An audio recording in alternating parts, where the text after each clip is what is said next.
Ba einskript ik video 10 dakika, Idrustkin February 1959.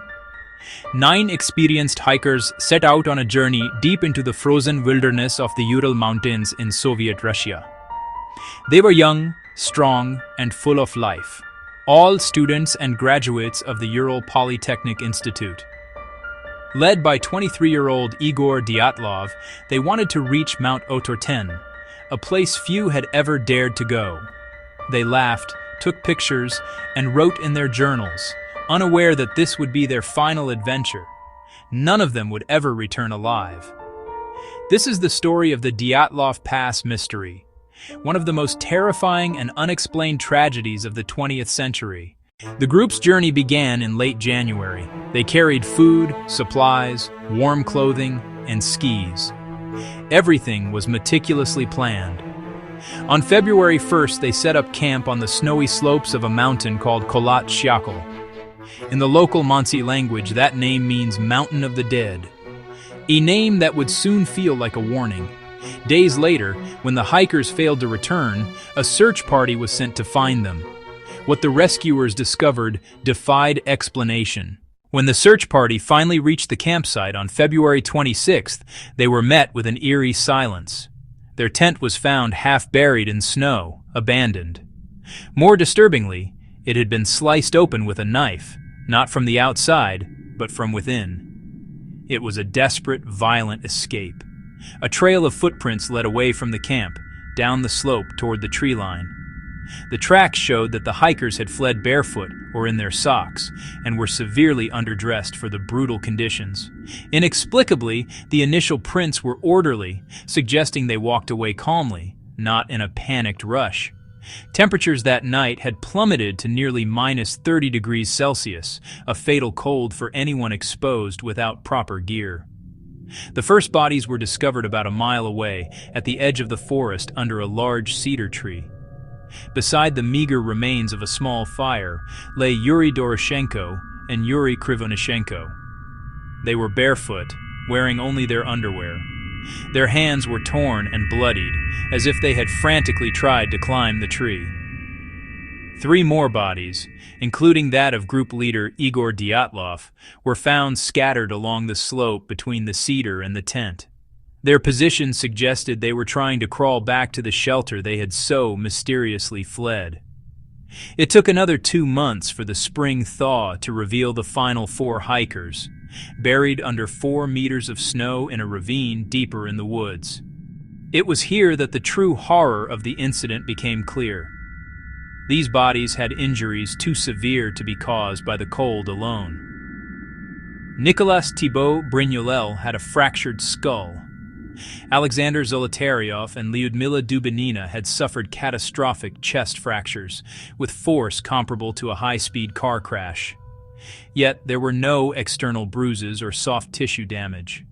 Most bizarrely of all, Lyudmila Dubinina was found missing her tongue, eyes, and parts of her face.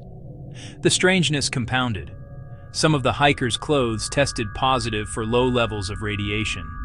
Yet, for all this carnage, investigators found no signs of a struggle at the scene. There were no footprints belonging to another person or an animal. There was nothing but the 9 sets of tracks left by the hikers themselves, leading from a place of safety into the heart of an icy, inexplicable doom. The official Soviet report, released just months after the incident, was frustratingly vague. It concluded that the hikers died because of a compelling natural force.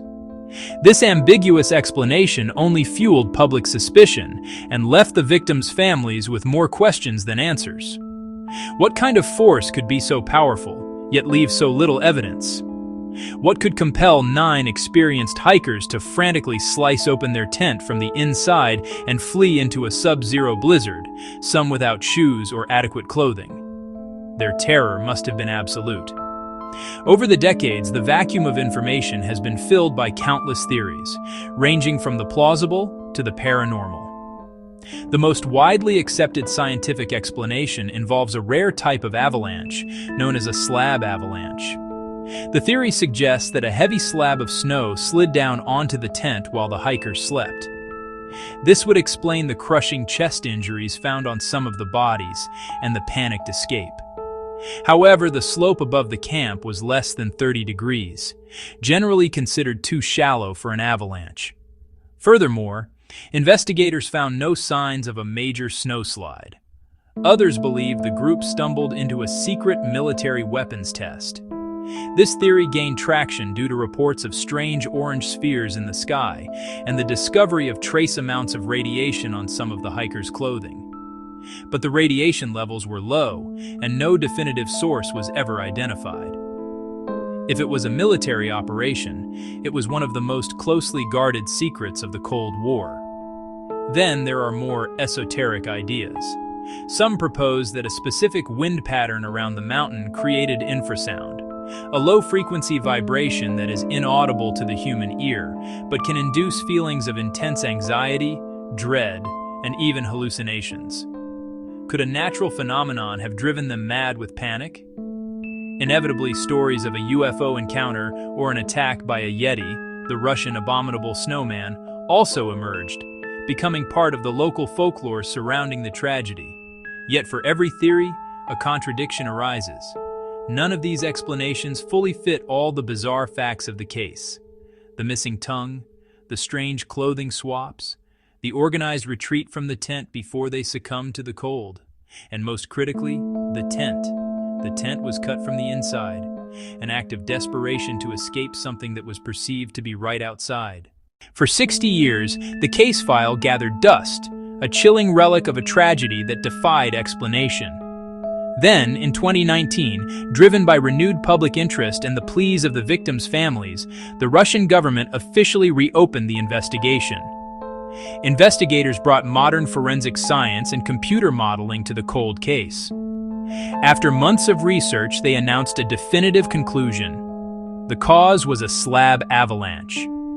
This wasn't a massive, thundering wall of snow.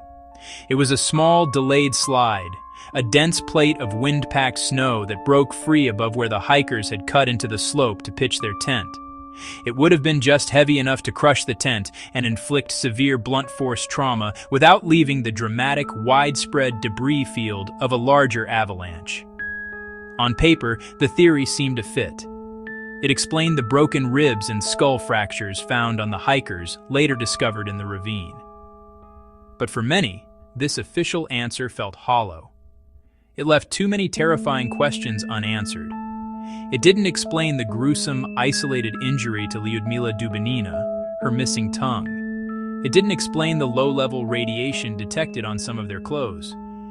And most critically, it didn't explain the sheer primal fear, the pure, irrational terror that made 9 experienced, rational hikers slice their way out of their only shelter and run, underdressed and doomed, into a storm they knew they could not survive.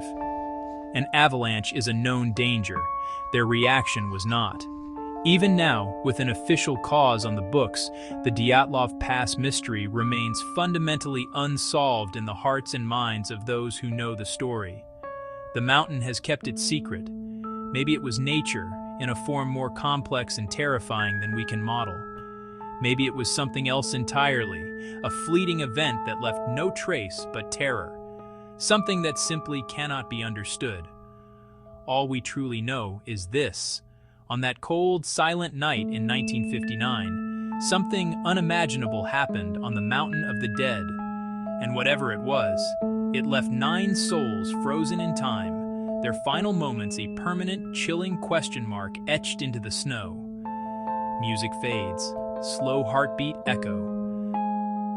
If you want to uncover more true horror and unsolved mysteries that continue to haunt our world, subscribe to Shadows of Reality.